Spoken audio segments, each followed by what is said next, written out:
옛날 삼척의 해안가 마을에는 바다를 삶의 터전으로 삼아 살아가는 사람들이 있었다. 그들 중에는 특히 바다에 대한 특별한 감각과 능력을 가진 이들이 있었으니 이들을 사람들은 해녀바라 이라 불렀다.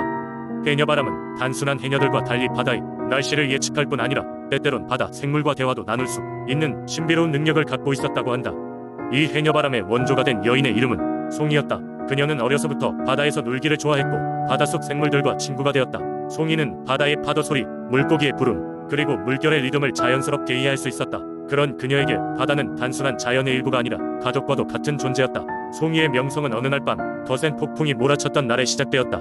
폭풍으로 인해 마을 사람들은 불안에 휩싸였고 바다에 나가던 배들도 모두 항구에 정박되어 있었다. 그러나 송이는 바다에 나가고 싶었다. 그녀는 부모를 설득하여 작은 배를 빌린 후 바다로 나갔다. 사람들은 어리석은 짓이라고 생각했지만 송이는 어떤 불안한 예감 때문에 바다를 떠날 수가 없었다. 배를 몰고 바다로 향한 송이는 서쪽으로 몰려오는 거대한 파도를 마주하게 되었다. 순간 바다가 그녀에게 속삭였다. 송이야, 바람의 노래를 들어. 그것이 너를 지켜줄 것이다. 놀랍게도 송이는 바다의 속삭임을 이해할 수 있었고 배의 방향을 바꿔 바람과 파도가 만드는 길을 따라 항해하기 시작했다. 그렇게 몇 시간을 헤엄친 끝에 송이는 물 위로 떠오르는 희미한 빛을 발견했다. 그곳에는 마을 어부들이 잃어버린 항아리가 가득 실린 해일에 휩쓸렸던 배가 있었다. 송이는 물속으로 잠수하여 항아리를 배로 옮겼다. 그녀가 육지로 돌아왔을 때 마을 사람들은 믿을 수 없는 눈으로 그녀와 가득 찬 항아리를 바라봤다. 그리하여 송이는 마을의 영웅이 되었고 그녀의 이야기는 마을의 전설이 되었다. 이후 마을 사람들은 송이를 해녀바람이라 불렀고 그녀의 능력을 숭배하며 존경의 뜻으로 바다를 신성하게 여겼다. 그리고 매년 그날이 되면 송이의 용기와 지혜를 기리기 위해 마을 축제가 열리게 되었다. 이제 해녀바람 송이의 이야기는 삼척 지역 사람들에게 바다의 신비와 인간의 용기에 대한 상징으로 남아있다.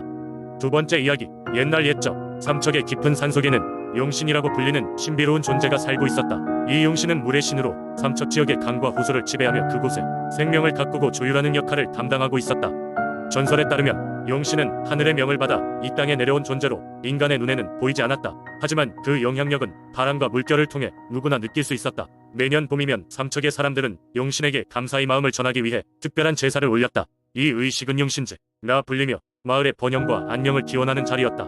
각 가정에서는 정성껏 준비한 음식을 바치고 아이들은 용신에게 감사를 표하는 노래를 불렀다. 어느 해인가 삼척에 가뭄이 찾아왔다. 가뭄은 오랫동안 지속되었고 마을의 논과 밭은 말라가고 사람들이 바라는 비는 내릴 기미가 보이지 않았다.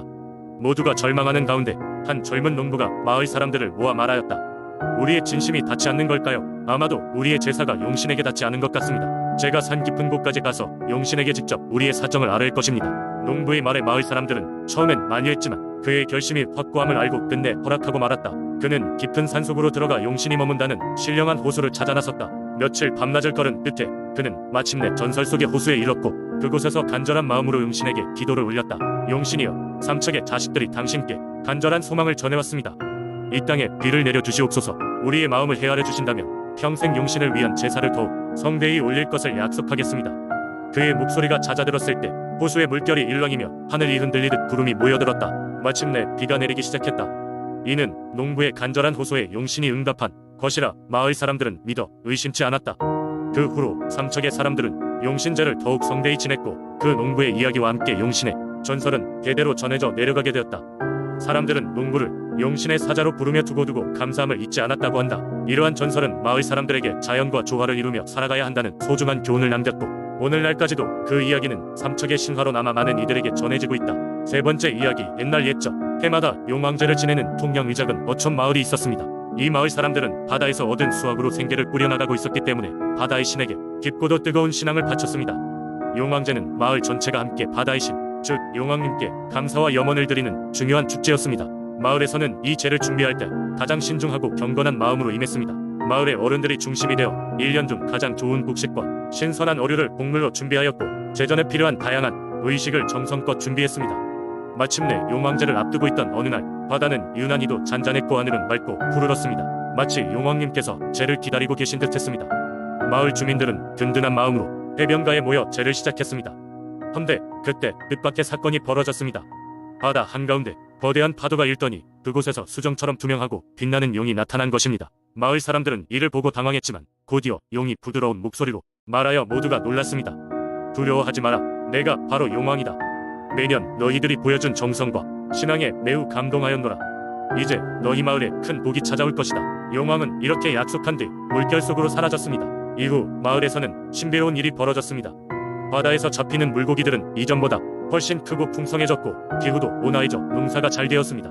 마을에는 항상 웃음이 넘쳐났고 사람들은 용왕님의 약속이 실현된 것에 대해 매년 감사하는 마음으로 용왕제를 이어갔습니다. 이 이야기는 세대에 걸쳐 전해져 내려왔고 오늘날에도 통영의 많은 사람들은 바다를 존중하고 자연과 조화롭게 살아가고자 힘쓰고 있습니다. 용왕제는 단순한 축제가 아닌 자연과의 연결을 돌아보며 마음속 깊이 감사의 마음을 되찾는 시간이 됩니다.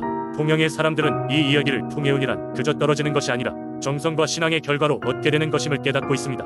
그래서 그들은 날마다 바다를 향해 감사 인사를 전하며 용왕님과 바다의 신에게 그들의 마음을 바치고 있는 것입니다. 네 번째 이야기, 옛날 옛적 백제의 아름다운 공주가 살던 시절. 현재 충청남도 공주의 한 작은 마을에는 특별한 전설이 전해져 내려오고 있습니다. 그 전설의 중심에는 월화적이라는 이름을 가진 아담한 정자가 자리하고 있습니다. 이야기는 이 마을의 아름다운 공주 은하에 대해 시작됩니다. 은하 공주는 그 미모와 지혜로 소문이 자자해 사람들은 그녀를 달의 여신이라고 불렀습니다. 그런 그녀는 단순히 외적인 아름다움으로만 빛나는 것이 아니라 마음씨 또한 한없이 따뜻하여 마을 사람들 모두에게 사랑받는 존재였습니다. 공주가 메마른 마음들의 사랑의 빛을 내리는 동안 마을에는 이따금 밤하늘이 밝은 달빛으로 가득 차는 것이었습니다. 그러면 자연스럽게 마을은 평소보다 더욱 밝고 환상적인 빛을 띠었고 사람들은 이러한 밤을 월화의 밤이라 부르며 별을 수확하고 장작을 쌓기 위한 특별한 날로 정했습니다. 그러던 어느 날 은하공주는 꿈속에서 신비로운 목소리를 들었습니다. 은하의 빛으로 세상을 비추며 가슴속 깊은 갈망을 이루리라. 이 꿈속의 목소리는 은하의 마음에 깊은 감명을 남겼습니다. 다음날 이른 새벽 공주는 매일 아침 일어날 때까지 정자를 지키던 할아범 무녀를 찾아갔습니다. 무녀는 은하의 꿈에 대해 깊이 들으며 달 그림자가 드리우는 곳에 서라. 그곳에서 너의 진실한 목소리를 들어라 고 조언했습니다. 은하공주는 마을의 중심에 서서 달 그림자가 드리우는 그 장소를 찾아 나섰습니다. 그녀는 무녀의 말을 따라 정자에 도착했고 거기서 월의 빛이 가장 강하게 비추는 곳에 서서 집중하는 순간 그녀는 자신의 마음속 깊은 곳에서 울려 나오는 소리를 들을 수 있었습니다. 이는 바로 그녀가 그토록 갈망하던 진정한 사랑 그리고 마을의 평화를 원하는 간절한 마음이었습니다. 은하공주는 그 순간 깨달았습니다. 그녀의 갈망과 사랑이 가득 찬 마음은 주변을 밝히고 변화를 가져올 힘을 가지고 있음을, 그녀는 이 힘을 불쾌한 일이나 다툼으로 인해 상처받은 사람들을 위로하는 데에 사용하기로 결심했습니다. 그리고 매일 밤 은하는 월화정에서 조용히 간절한 기도를 드리며 마을의 평화를 위해 모든 사람에게 나눌 수 있는 사랑을 간청했습니다. 정말로 놀라운 일이 벌어졌습니다. 이후 마을 사람들은 밤마다 은하가 말하는 평화를 느끼기 시작했습니다. 누구도 설명할 수 없는 따뜻함과 위로가 그들의 가슴을 녹였습니다. 그렇게 하여 월화정은 마을의 심장과 같은 역할을 하게 되었고 은하의 사랑은 모든 사람들의 마음속에 깊이 자리 잡게 되었습니다. 이렇듯 월화정의 전설은 은하공주의 눈물겨운 사랑과 희생이 빚어낸 기적 같은 이야기를 바탕으로 시간과 공간을 초월하여 지금까지도 마을의 큰 자랑과 신앙의 중심이 되어 전해져 내려오고 있는 것입니다. 그리고 오늘날 월화정에 방문하는 누구나 이 아름다운 전설을 느끼며 그곳이 과거 은하공주의 기도 의미였음을 이해할 수 있게 됩니다. 다섯 번째 이야기, 오래전 영주 땅에는 숲이 울창하고 자연이 풍부한 마을이 있었다. 이 마을은 산으로 둘러싸여 있었고 사람들은 그 산을 하늘의 정원이라 부르며 경외했다. 그런데 이 산에는 신령한 호랑이 영가가 살고 있다고 전해지곤 했다. 마을 사람들은 영가를 두려우면서도 존경해 특별한 날마다 산속에 있는 작은 신사에 음식을 바치곤 했다. 어느 해 여름 마을에는 알 수 없는 재앙이 찾아왔다. 갑작스럽게 불어닥친 폭우와 이어진 산사태는 농경지를 망가뜨리고 마을 사람들은 하루아침에 삶의 터전을 잃게 되었다. 사람들은 당황하고 두려웠다. 다시는 예전처럼 농사짓고 평화롭게 사는 날이 오지 않을 것만 같았다. 그때 한 노인이 조용히 이야기했다. 우리가 신령한 호랑이에게 정성을 다하지 않아 그의 노여움을 샀는지도 모르네. 호랑이 영가에게 우리의 잘못을 빌고 도움을 청해야 하네. 마을 사람들은 노인의 말에 귀를 기울였고 일부는 이 제안을 실행하기로 했다. 노인을 중심으로 마을의 장로들이 소식을 전했다. 그들은 산신제를 열기로 하고 호랑이 영가에게 용서를 구하고자 했다. 산신제는 한 달 후 보름달이 뜨는 날 밤에 열리기로 했다. 마을 주민들은 그날까지 매일 조금씩 음식을 모아 신사를 준비했다. 사람들은 밤낮으로 이를 도와 음식을 만들고 재료를 깨끗하게 다듬었다. 드디어 산신제의 날이 밝았다. 보름달이 높이 떠오른 밤 계곡의 물소리와 함께 마을 사람들은 신사에 모였다. 그들은 합심하여 준비한 음식을 정성껏 차려놓고 진심으로 호랑이 영가에게 용서를 빌었다. 마을의 젊은이들은 산을 돌아다니며 길을 밝혀줄 횃불을 들고 장로들은 신사 앞에서 전통적인 의식을 진행했다. 의식이 끝날 무렵 날카로운 바람이 산을 지나갔다. 사람들은 숨죽이고 어두운 숲을 응시했다. 그 순간 거대한 호랑이 형상이 달빛 아래 나타났다. 호랑이는 그들의 주위를 한 바퀴 돈 뒤 이내 안개처럼 사라졌다. 그 후 어찌된 일인지 마을 사람들은 땅이 다시 비옥해지고 농작물이 잘 자라는 것을 발견했다. 사람들은 이것이 호랑이 영가의 은혜라고 생각했다. 이후로도 마을 사람들은 매년 보름달이 뜨는 밤에 신령한 호랑이 영가를 기리며 산신제를 계속해서 올렸다. 그들의 마을은 언제나 평화롭고 풍요롭게 지내며 영주 땅에 전해질 이야기로 남게 되었다. 사람들은 이 전설을 통해 자연과 조화롭게 사는 삶의 중요성을 다시 한번 깨닫게 되었고, 시련 앞에서도 그들이 하나가 될 수 있는 힘을 얻었다.